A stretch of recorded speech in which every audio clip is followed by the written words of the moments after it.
Okay, we are on and we are recording. All right, welcome to the planning commission meeting, January 5th, 2026. And let's begin with a pledge of allegiance.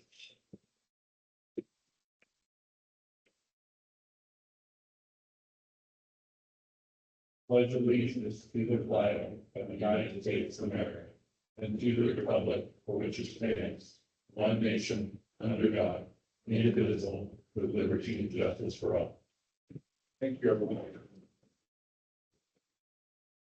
If we can have a roll call of the commissioners, starting from my left, if you'll just speak your name so that that's on the record.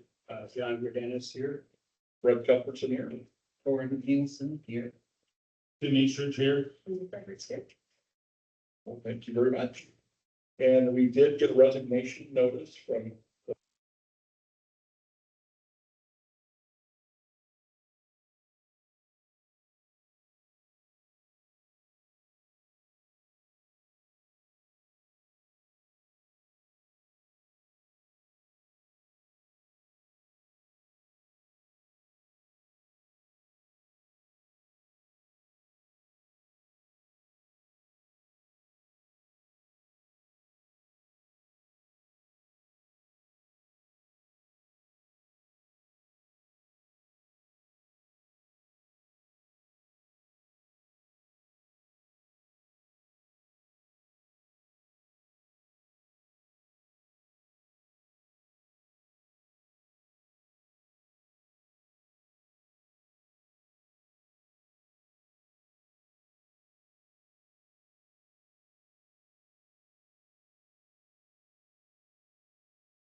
than a change would require a conditional use permit. However, staff does acknowledge that the Monroe Development Code does not explicitly address this scenario. As a result, the planning commission retains full discretion to determine whether a conditional use permit is required. If the planning commission determines that the proposal constitutes a change in use under the section 2.5001, the applicant may be required to return for a formal conditional use permit here. The recommended conditions of approval, and these will end my staff review, and then we will give the applicant an opportunity to come on up after this. And then planning commissioners can ask questions following those steps. So we'll wait until the applicant speaks before your questions. So recommended conditions of approval are: one, it needs to be consistent with approved plans. The development should be constructed in substantial conformance with the approved site design review, application, narrative, and plans on file with the city, except as modified by these conditions of approval. Compliance with other regulations. The applicant must ensure that they comply with all applicable federal, state, county, fire district, and city regulations, including Benton County building permits and inspections from the time that they begin construction until the time they get their certificate of occupancy. Fire access and turnaround. Prior to issuance of a building permit, the applicant shall submit a fire access and circulation plan for review and approval by the fire chief, which demonstrates compliance with fire district requirements, including any apparatus, access, turnaround, ingress, or egress requirements that he may impose. Fire sprinkler and life safety review. The applicant shall coordinate with the fire chief to determine fire sprinkler, alarm, and life safety requirements. Written confirmation of fire district approval shall be provided prior to issuance of a building permit, and I will assist and coordinate in that process. Water service verification. Prior to issuance of a building permit, the applicant shall verify the location, condition, and capacity of existing water service lines serving the site. If existing facilities are inadequate to serve the proposed commercial building, upgrades or extensions shall be required at the applicant's expense from the point of the city's make. City engineer of record review of the water. All proposed water system connections, upgrades, or modifications will need to be reviewed and approved by the city engineer of record prior to building permit issuance.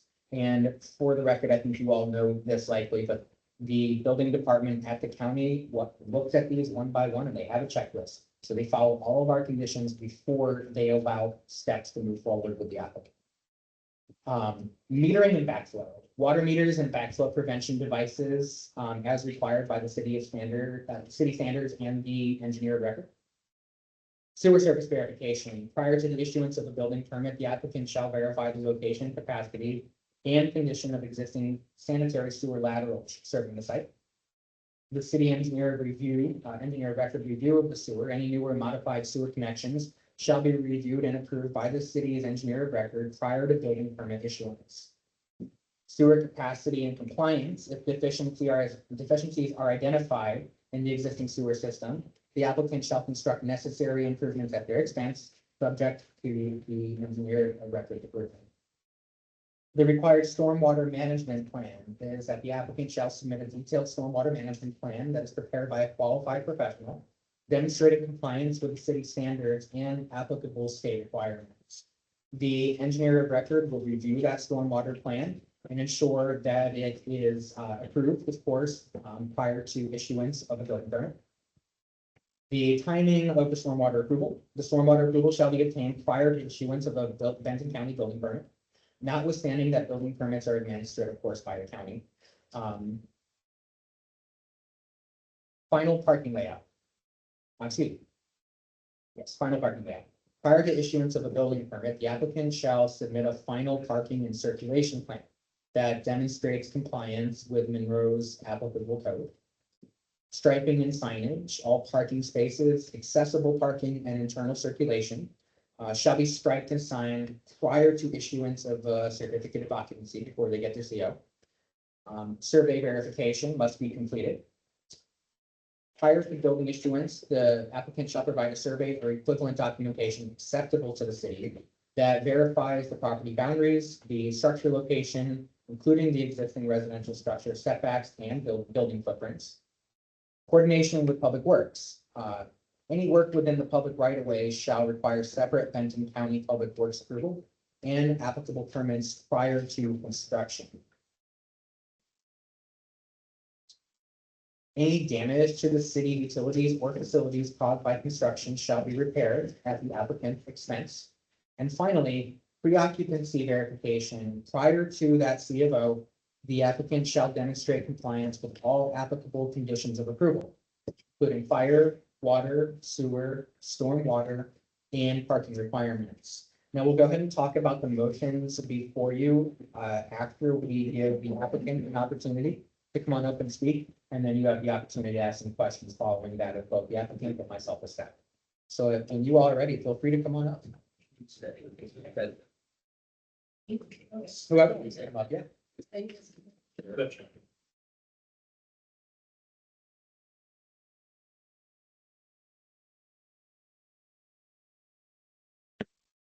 You're the applicant.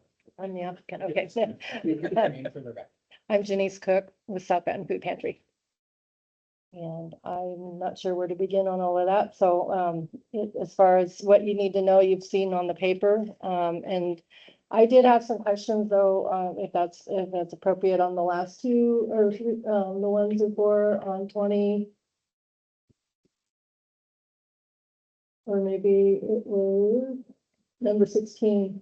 So I don't know what the code is for the Monroe area or the county area for striping and things like that. Will that parking lot need to be paved, or, because it would be hard to put stripes on rocks right now. So that's one of the questions I had. Yeah, so it's a gravel. Yeah, yeah, We will be able to work with you on that. That will be a city engineer of record decision, and I'll absolutely support, I think, what you're looking to do, which is try to keep it inexpensive and reasonable and feasible. If we can meet code and keep you not paved, that would be really great. I can't speak to that at this moment, but I do think that we have a path there. okay. All right. And so I guess I can introduce MC Square, the model, the construction company, and have them also fill in the blanks for me. Hi, well, my name's Jerry Heilman. I'm owner of the Fix It Man. And I'm Mike McCusker, owner of MC Squared Remodeling.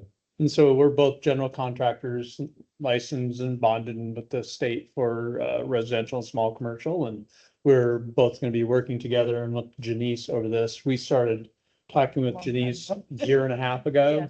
Like that. And so it's kind of cool to be here, just be speaking with you at this point.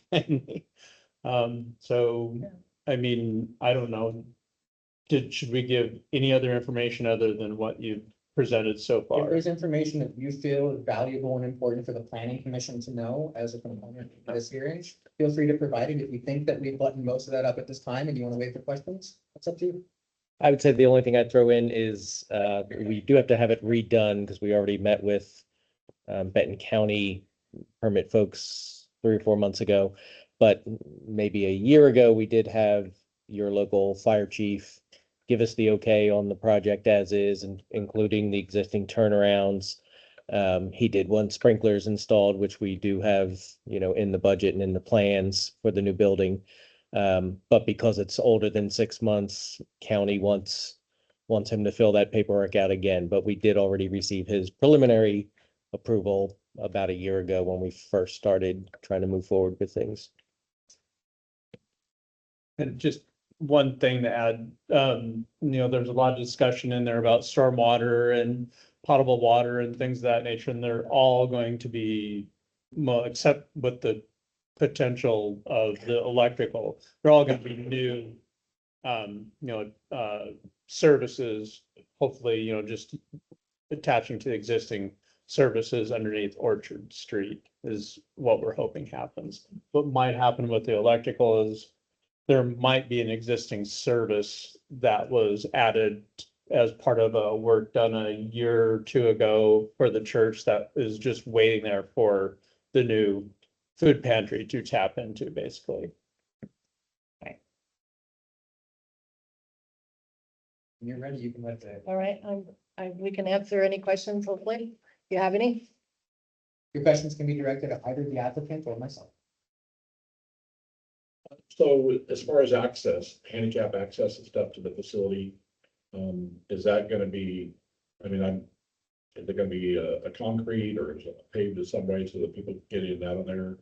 It's my hope that, once we get things going, that this will probably be a separate issue, but I really want to have sidewalk from the main sidewalk all the way to the new food pantry so that people that have challenges and have wheelchair or mobile, mobility issues will be able to have access. And that is in my plans in my head, but it'll be on paper at some point. One other question too, so yeah, are you planning on expanding the number of people that you provide services to or going outside the Monroe area or is So there a goal with this? Or- So we already serve people from all over, from Lane, Lynn, and Benton counties. And so because the food pantry is not obligated to be within a certain delineated area, we are required to be open for anybody. So we already serve a great deal of people that we would love to see more Monrovians be able to come and be part of that. And hopefully with this new construction, they'll see that that's happening. But we already, this year alone, if you look at the numbers that we served, and that would be just people in all together in families, we've already served over 10,000 people this year. So just also to clarify, you're all kind of busting at the seams to kind of. Yes, finish the- have been. And so this is helping to right size your capacity for what you're doing. That's correct. And we also have three programs running in that food pantry. So we have our South Benton County Gleaners program in there, which is a different nonprofit that's using our site and renting that. And then we also serve seniors and we have a snack pack program with the grade school. And so we're running all of those programs within that building and it's way, way too small. Yeah, the only purpose of my question is it gonna increase vehicle traffic and so on and so forth in that neighborhood, in that area? That was my only Yeah. question. I think that what you see now is definitely what you get. And if it increases, that's because the need increased. That's fair. Denise, the facilities that are there now that you're using, where do those date from? The How old facilities. are those? So the garage that we're currently in was the parking garage for the people the parsonage. And the lady that was the pastor of that church at that time in the late 1980s just started that food pantry out of her house and then moved it to the garage, and that's where it's been ever since. And the food pantry became a nonprofit and rented from the Monroe United Methodist Church in 2013 when we became our own nonprofit. And then we bought the property in 2022. And so now it belongs to the South Benton Food Pantry. The parcel right behind your area is the community garden. Is that correct? The parcel next to us, Well, it's in the back there. The sharing garden. the Sharon Gardens is next to us. Yes. Yeah. Do they use the parking lot to get to their facility? Yes. Do they have an easement? They do not have an easement on paper. My biggest concern is doing a permanent easement like that. If that, with them in the age bracket that they're at and life happens. If that property was bought by a developer, I would not really like to have that happen, but that's my opinion. And so I'm looking out for the future as well. And so I would like to just remain as it is. But there is a way for them to get, They can get there. And if you look at the old maps and things like that, it was my understanding that the greenway that is by the parking lot could be a road if it turns out we have to do something different in the future, but I don't envision that happening. what about curb cut or sidewalk? This is not a subdivision or a partition of land. The applicant has no requirement to make any improvements to the right of way. Okay. So they don't have the requirement to build curbs, gutter, sidewalk. They're absolutely welcome to do that. And if your sidewalk ties in to our existing sidewalk, which I think I hear that it will, that would be very much appreciated. Is the county gonna require an apron? The county may give you their own requirements, and I'm sure that you're well aware of that. Because it's Orchard Street is a county facility, they may throw other things at you that extend these conditions beyond our control. So the sprinkler system you guys are putting in, Would not, we have a subcontractor, yes. you have a subcontractor? Yeah. What kind of water, flow are you doing? The pipes that go there now, is that gonna be enough to supply in case of a fire? I honestly, I can't speak to that. I'd have to have them consult. It's Rainbow Sprinklers. I think they're out of Lebanon. The way that will work is that their contractor will provide flow calculations. Those flow calculations will be provided to the city engineer of record, who will look at the capacity available and either sign off or state that they need to be upsized. Right, I'm just kind of learning from this. Yeah.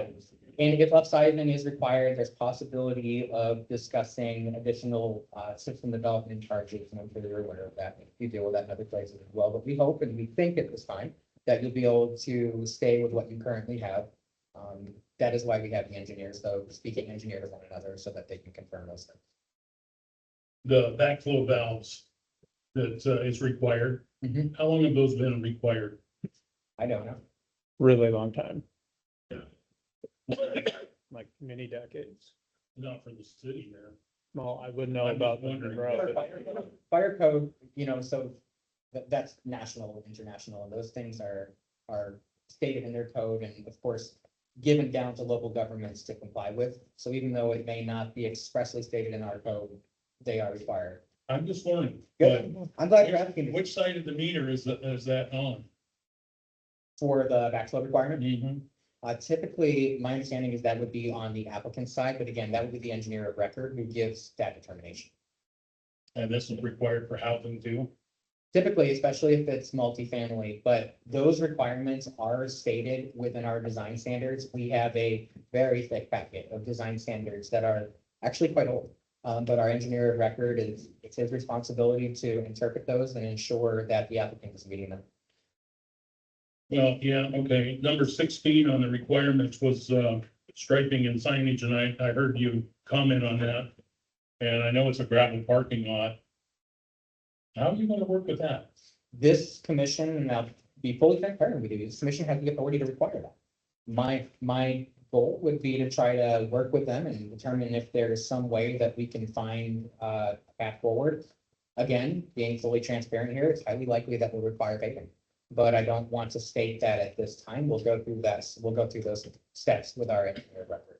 Our parking blocks, that would kind of make it so that's a space. But then to put stripes on there is ridiculous. Well, you do see stripes in gravel parking lots. You're absolutely right, though, that they typically migrate and go away, and you have to continuously stripe over time. It can also be very challenging with cars coming in and out. There could be damage to the site. You have to continuously bring in rock over time. My personal view and my preference would be for the site to be paved. I recognize that this is a nonprofit organization, so I want to work with you to the best extent that I can. But two things, it may ultimately be required. And I strongly recommend it. But this commission also has the ability to require. So I have a question along those lines then. I know that the neighbors will not likely like to have that paved. We've already had that discussion. And so that might be something we might have to work with just for future reference. Absolutely. So that everybody is aware, there is a 14-day appeal period during which anybody could write a written appeal, following a notice of decision, providing that it were favorable. That would be the opportunity and the time in which somebody could raise that concern. I think the only reason anybody's even looking at paving is an issue is because of safety, slip, trip and fall hazards for patrons and people coming in and out of there. I think that is the real reason. I think that's, as long as it's maintained well and everything, I don't have a problem with gravel, especially in our climate. But, You're absolutely right, sir. The applicant, the reasons for it would be for public safety, and also aesthetics. The reasons potentially to support not paving it would be stormwater infiltration. Yeah, especially given our climate. I get the sense that there are perhaps a range of options to pursue. Well, it's not necessarily as is or paved. Like I've seen a lot of different solutions out there in terms of parking areas that can be permeable and also still have stuff embedded in it so that it can provide some guidance of the striping, like so. As long as we're meeting the letter of the code, and I think that there's plenty of room here to work with the applicant. I have a quick question for you, TJ. Number 18 here. The survey of with the property boundaries and the structure locations. Is that not already included in the packet here? It's not a full survey. They did do this, basically, it's a back of the envelope, pretty darn close to accurate where the building location and footprint is gonna be. What we would like to see, and I'm not requiring that you have a surveyor go and do this, although it is recommended. It could be an equivalent professional who can provide the documentation that is acceptable to the city that verifies those property boundaries. And we'll absolutely have a team meeting or a meeting with you and the city engineer of record so we can understand exactly what you're looking for. We just want to make sure that what you're telling us you're putting is what you're ultimately going to put on the ground. And just, for your knowledge, we did have a survey done before we bought the place, so, should be a survey someplace that is documented in Benton County. Well, the survey would specifically include the building footprints Okay, that are going on the ground okay, after removing the existing stuff. okay. I have a question for you. So under the staff analysis and conditional use, under section 2.500, does this, is this a change in lot area by increasing the size of the building? No, So the structure itself doesn't decrease the lot area? so the lot is still exactly what it is currently. I didn't know if that was open land or. That's a good point. We're kind of jumping to questions to you. I have a couple there, but I just wanted, you've already asked some great questions about the conditional for approval. Is there anything else in there? I mean, there's a lot of flexibility here to work on, but for you as a contractor, does something else jump out that might be good to raise now, or are they pretty well understood and fall in line with what you're already thinking? I mean, for me, and Jerry can talk from his side, for me, the parking lot signage, striping, that was all kind of a new, we weren't looking at that at all. And then sort of the stormwater plan would be, I mean, obviously, we're gonna put, gutters on the new roof and all that, but as far as a detailed plan, yeah, we'll have to get something that'll meet your requirements there. Which, as long as it's understood, not even really surprising in there, but concern at this point. Yeah. No, not at this point, but who knows what the current infrastructure will look like under Orchard. I mean, and kind of thinking what Janice is probably thinking, now we have a parking lot that we're paving and now we're adding, more and more costs. And to be honest, I mean, I don't know. My view is this is becoming pretty expensive from what we've been getting for feedback on costs from all the various subcontractors. And so I guess I'm a little concerned for the project, even just adding the cost of paving that gravel area in there. Who knows how much it is, another 20, 30, 40,000. I mean, yeah, so. Yeah, that was kind of my original question about the handicap space. I mean, maybe one designated handicap space has a concrete pad and a concrete walkway. Just, I don't know what the county's gonna require as far as handicap access, I don't know what they're gonna require. And a lot of it's gonna end up in the county's hands. They're just gonna be out of our hands. Well, this as far as that goes is all us, and we get to determine parking spaces, quantity of parking spaces, and type of parking spaces. I'm very happy with having one handicap parking space. I would like to consult with the engineer of record. Again, we'll have a meeting with the applicant and the engineer of record, as well as the fire chief and the sheriff, all together in one meeting. We have a monthly development review committee meeting that I've stood up and established. Our first one is coming up on the 12th. I'll probably schedule you guys for the following month, so you have some time to digest all of this. But that'll be your opportunity to ask all of these questions. It'll be the engineer of records opportunity to review the applicable code with respect to this application and come to that meeting prepared to provide the applicant with any news that they unfortunately have to deliver or green lights to go ahead with certain conditions. I'm simply providing the land use requirements from here, and then I'll rely on those experts moving forward. And there is handicap designation, right? So originally, yeah, it's hard to see it now, in the very front of the building, on the Orchard Street, there was a whole section that was painted blue. I don't believe it had a sign, but you know, if that's what I need to do, I'll do that. There is a little pad apron that comes out, from the sidewalk to the gravel that could easily be designated as wheelchair accessible. A couple of questions. When we talk about water and sewer capacity, that's on site, not the city sewer water and sewer capacity. There's not a review of what the city has up in the street. It's more of on site. Size of the size of the. Yes, and let me qualify that. So yes, that's absolutely true. If the current sizing of the line coming from our main to the site is sufficient to satisfy this development project. If it is not big enough, let's say that they have a 1 inch and that they need a 1.5 inch line. That case, they would simply have to tap into our line. We would give approval for them to do that. And as a result, we would charge them an increment of a system development charge in order to account for the additional flow that they will be using on that site. So you're absolutely right. Unless it requires more than what they currently are using, we have to charge them a little bit. And then the county can't, depending on what this group decides about the conditional use question, the county is not able to question that or modify that. Absolutely correct. Land use is 100%. The city's purview. You get to determine as the planning commission what conditions are required. My job as staff is to provide you with my expert interpretation of this, but you all are the decision makers. I think my only thing would just be at least one designated handicap parking space and a safe egress to the facility. That would be my only, I don't think having a gravel parking lot should be an issue. Personal opinion. I think that with given our weather and things like that, it would be better to have some absorption in the parking lot instead of runoff, increasing our stormwater capacity. So Chair Cuthbertson, what I'm hearing is that you would like to see a handicap parking space, but you will leave it to the engineer of record to determine what the minimum requirements are. Right.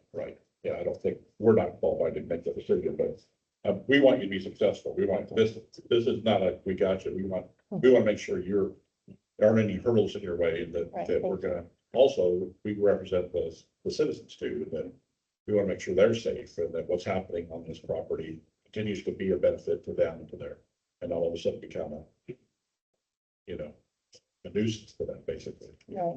I'd like to second what he says too, actually, that was an excellent point, which is the city right now is already facing some challenges regarding stormwater. And so I think it makes total sense to leave it as a permeable surface for now. And then maybe down the road when we have resolved that, we could then discuss that as a potential additional project down the road. But I think as long as there's some access there, I think there's a good reason not to do it. So you all understand what that means. You look at permeable and impermeable surface area. And as you get rid of permeable surface area, this requires expensive engineers to come in and find places for those things to be contained, as you all learned in our last hearing. Right? So the more we restrict permeable surface, the more they have to figure out where that additional stormwater is going to go. This building footprint is slightly larger than this existing footprint. And so there is going to be more impermeable surface just as a result of the development. So I think what you're saying makes a lot of sense. And as long as we can find room within the design standards to make it work, we're in good shape. I want to echo Fred's comments that South Bay Food Pantry serves a demonstrated need in this community, and I want to do everything we can to make it as successful with as few roadblocks as possible. So to that end, I concur with you. There is a, what, 3-foot, storm drain pipe in front of that building? I don't know. I believe so. Um, Goes all the way from the very top of 10th Street all the way down to somewhere. you're very likely right. My inexperience in the community is just why I don't know, but that's something that we've absolutely confirmed. It's fine, but you know, it's something to be tapped in later. Yeah, absolutely. We do have a place for stormwater conveyance across all of our main roads. Where it's located or how big it is, that I can't speak to, but we absolutely do have stormwater facility available. The other thing I have is, delivery of, you get deliveries constantly or twice a week or Once a week. once a week. Mhm. And I noticed on your drawing here, you're putting in a roller filter, which is great. We changed that, So actually. Yeah, that's been changed to, well, because Janice had said there really wasn't a need for them to actually, drive into the new Yeah. building. Currently have a roll-up door and it doesn't get used for that purpose because of the grade of the rocks and to the concrete, it's too steep. And when they put the trailer down, they have to really back it up and it doesn't make any sense to go any further than that. And currently with the way the building is designed and being used, there's just no way for them to use it the way it was intended. So it didn't seem as a good idea to do that at this point in time. so your delivery door will be your It'll man. be no. There'll be two entry door, an entry and an exit door for customers, people. And then there'll be two double commercial doors in place of the roll-up garage door. Gotcha. And you're gonna put a pad out in front of that? Yeah, Okay. So they're pallet jacking it. Stuff down in there. Yes. The new adventure. Yeah. Right. Can I ask a clarifying question? Will there be any increase in the volume of deliveries? Not to my knowledge, it will still just be once a week.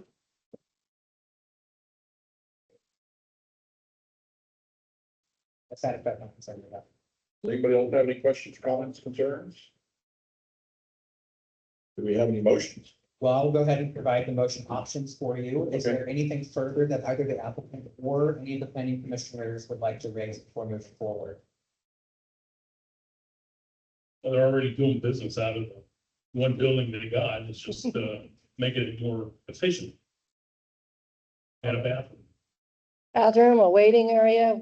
I People love have to that. stand outside right now, so, this is gonna be a big change for everybody. gold plated toilets. Yeah. It's gonna be amazing. Nice. And we like those. Cut down on water. So here you have in front of you two motions, which stand as the script for whoever gets to the couch first and wants to make the motion. There are two options. One is approval, to approve the site design review with no conditional use permit required. Option two is denial, to deny the site design review for specific reasons on the record. Do we have that handicap provision on this? And you can include that I add to the conditions of approval, we don't have to make a new one, we can add to the parking conditions of approval. That you are requiring a handicap parking space, and if you tack that on the end of your sentence there, what you read, I will include that in the notice of decision.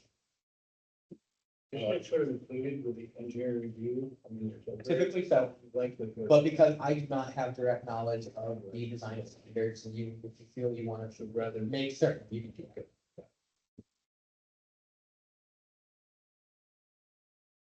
Okay, we're gonna make it.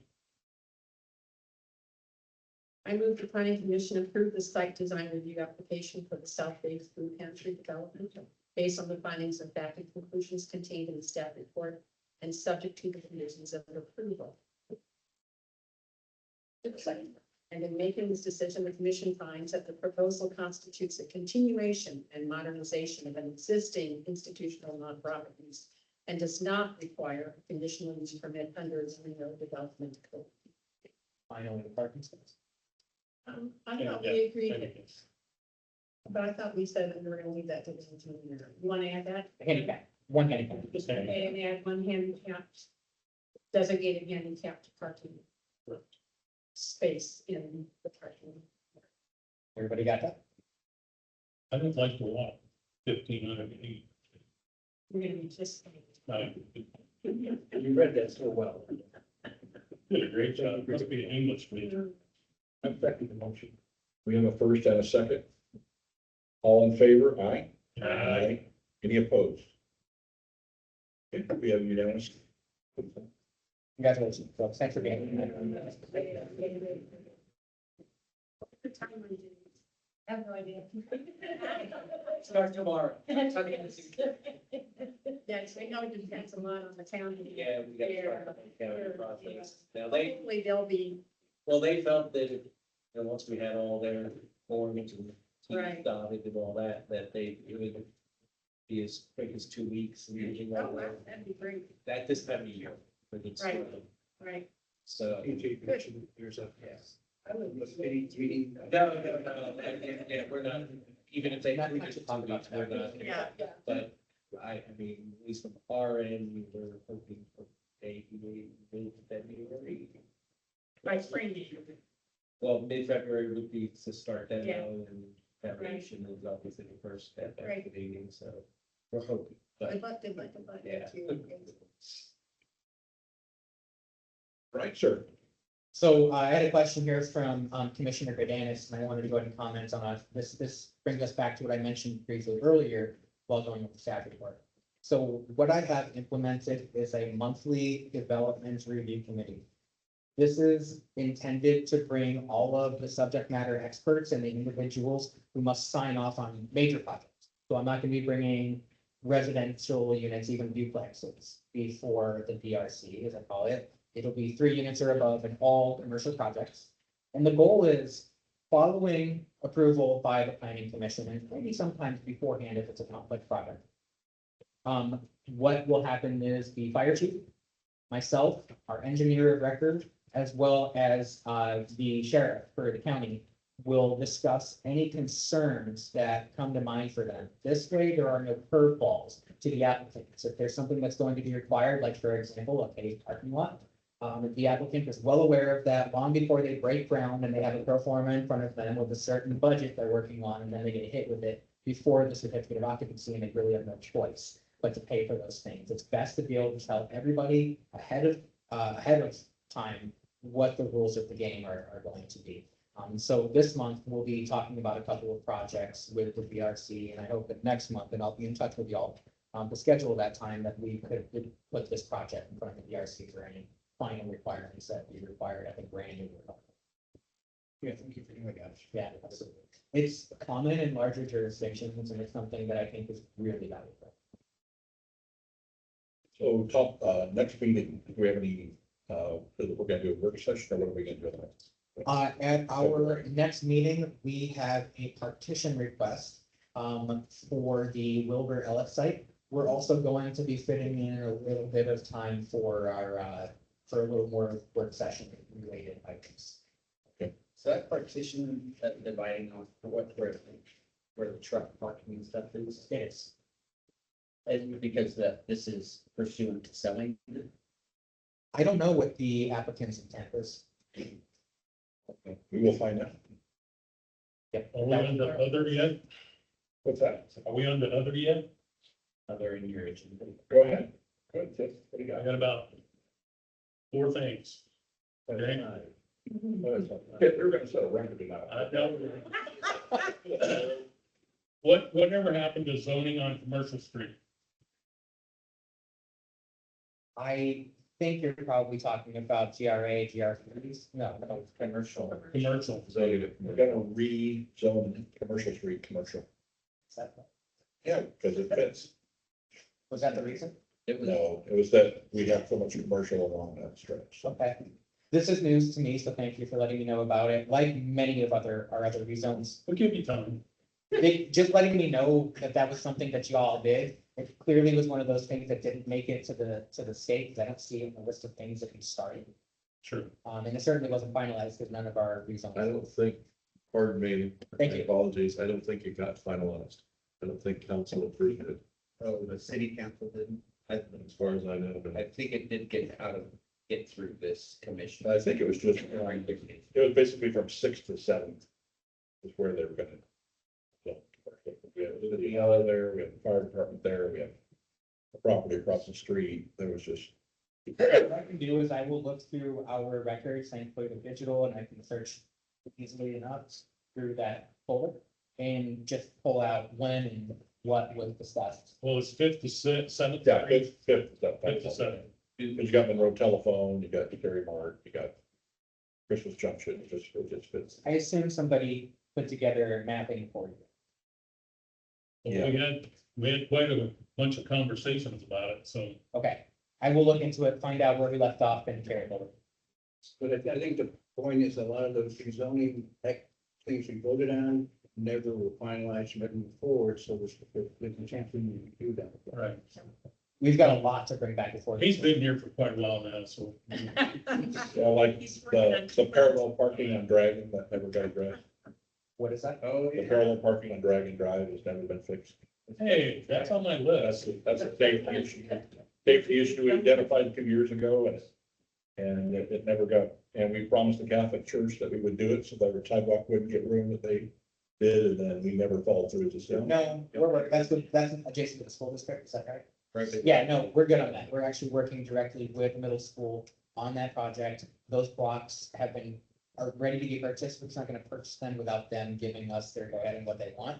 Getting in front of them has proved a little more challenging, but I think now that we're past the holidays, Mark's already ready to get us. Well, we want parallel parking there, because right now they back out into. I know, and so we'll put the border, the blocks there, which prevent them from parking that way. It actually doesn't leave enough room for them to. Okay.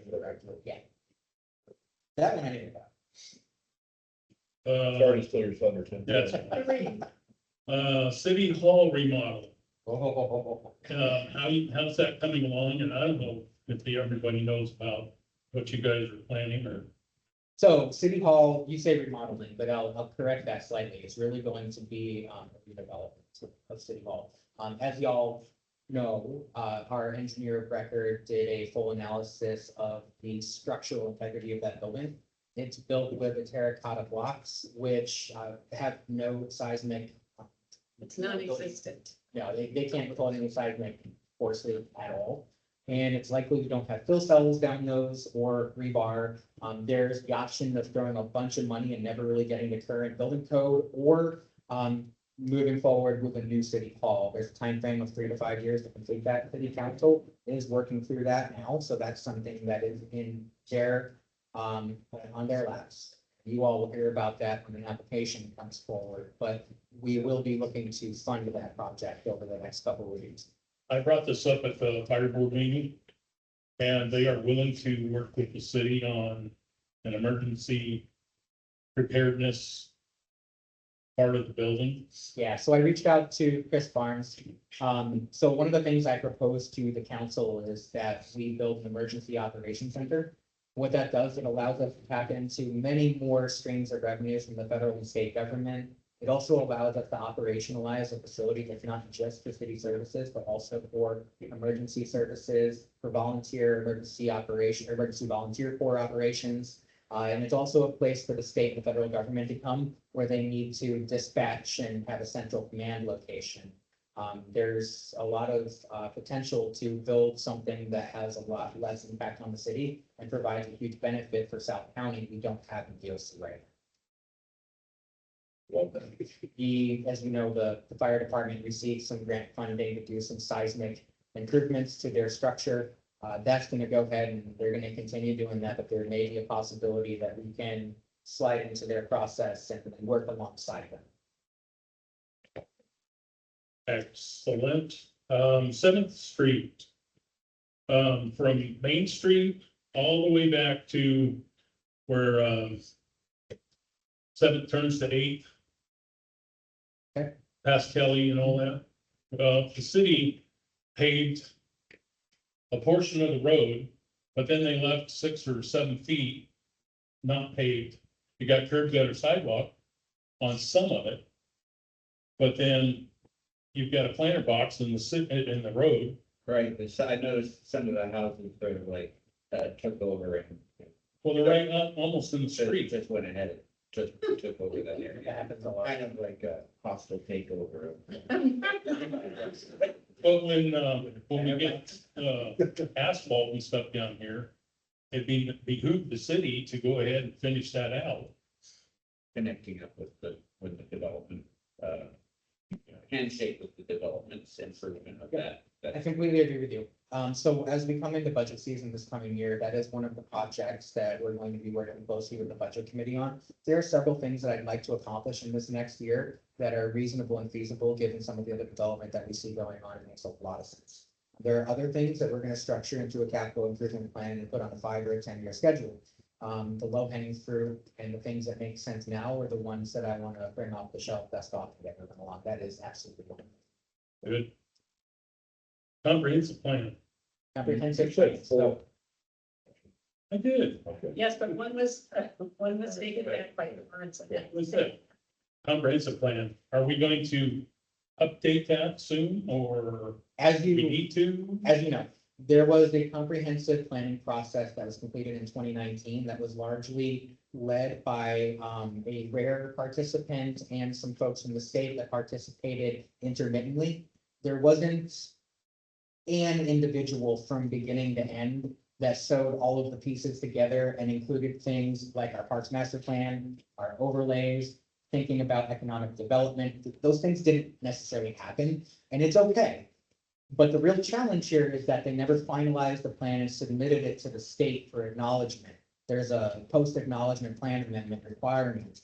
And so they initiated it and never finalized it, which means that our current comprehensive plan, it isn't valid. If we were to pass anything based on our current comprehensive plan, it could be appealed, which is the reason I had to come before you during our last session with the GRA zone that should have been a GRB for that development. It's all coming back to those same things. My view is rather than just formalizing the existing 2019 comprehensive plan, I'd very much prefer to include this as a component of the envision Monroe process that I've started with council and you all, that I'd like to see moving forward throughout the rest of this year. We'll have town halls this year. We also have a lot of other things going on, like the 1135 project, which ties into some multimodal access projects that we have. Things like getting a bridge going across there that could absolutely change the nature and intent of our comprehensive plan. My view is that we stick with what we have at the moment. We are not in such a situation where the prior comprehensive plan encumbers us in any way. If we change the comprehensive plan from the 2019 version, it probably wouldn't change significantly, probably half or less, right? It might just be 20% of that. But I do think that rather than just formalizing it now and saying we're done, we should probably revisit it. Well, I'd like to see a date to complete it so we can turn it into the city or the state. That's fair.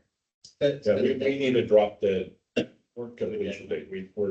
We've kicked cans down the road way too long, so it's time to June, July, August, whatever, that's when we're gonna have it done.